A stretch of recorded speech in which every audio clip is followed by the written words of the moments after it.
দুর্ঘটনায় একজন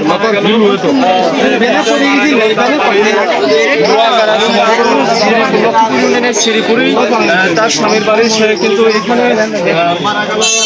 ফিমেল যারা বলা হয় এটা ফিমেল যারা দুর্ঘটনা একটা করিমন ইঞ্জিন চালিত গাড়ির সঙ্গে সাইকেলের সড়ক দুর্ঘটনায় মারা গেল কিছু সময় আগেই।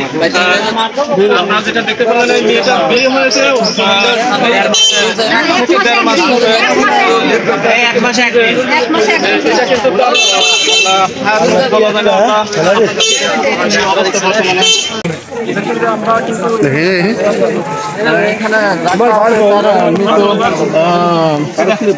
সেই মৃত মেয়েটাকে যে রোড অ্যাক্সিডেন্টে এই সড়ক দুর্ঘটনায় মারা গেল মোটর সাইকেলের সঙ্গে, আমরা কিন্তু সেটাই দেখতে পাচ্ছি এখানে।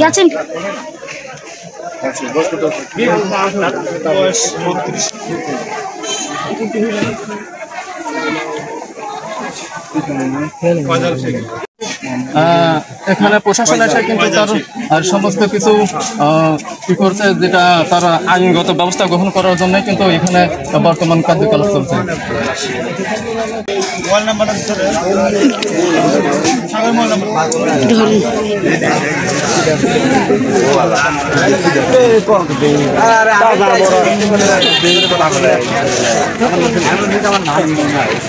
আপনারা দেখছেন যে এই পাশে প্রশাসনের গাড়ি রয়েছে, এদিকে গাড়িটা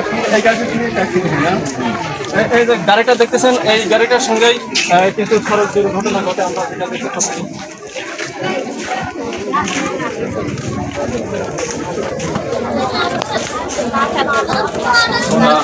আমরা যেটা দেখতে পাচ্ছি যে এই চাকাটার সঙ্গেই কিন্তু গাড়িটা লাগে, চাকাটা উঠে গেছিল উপর দিয়ে দেখা যাচ্ছে, যেটা এখানে কিন্তু রক্ত লাগে আছে। আমরা যেটা দেখতে পাচ্ছি যে কিন্তু মারাত্মক সড়ক দুর্ঘটনায় মারা গেলেন। এই পাশে আমরা দেখতে পাচ্ছি যে প্রশাসনের গাড়ি রয়েছে।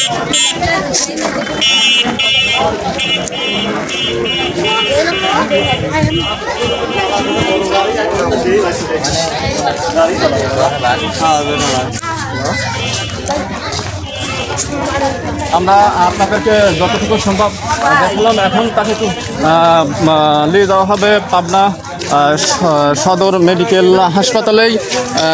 এখন তাকে এখান থেকেই পাবনা সদর মেডিকেল হাসপাতালে পোস্টমর্টমের জন্য কিন্তু সেখানেই নিয়ে যাওয়া হবে। বর্তমান পরিবেশ পরিস্থিতি আমরা এই পর্যন্তই আপনাদেরকে দেখলাম। যেটা দেখেন যে মোটর সাইকেলটার সঙ্গে ইঞ্জিন চালিত সেই পরিবহন গাড়িটার ধাক্কা লেগেছিল, এই সেই মোটর সাইকেলটা এখানে পড়ে আছে। আপনাদের সঙ্গে দেখি কিন্তু মোটর সাইকেলের অনেকটা নষ্ট হয়ে গেছে। এই মোটর সাইকেলের সঙ্গেই এই মোটর সাইকেলের উপরেই তারা দুজন আসছিল। দক্ষিণ দিক থেকে আসার পথেই কিন্তু অ্যাক্সিডেন্ট হয়। এখানে দক্ষিণ দিক থেকে আসছিল এই মোটর সাইকেলটা, যাচ্ছিল এই ইঞ্জিন চালিত পরিবহন গাড়িটা।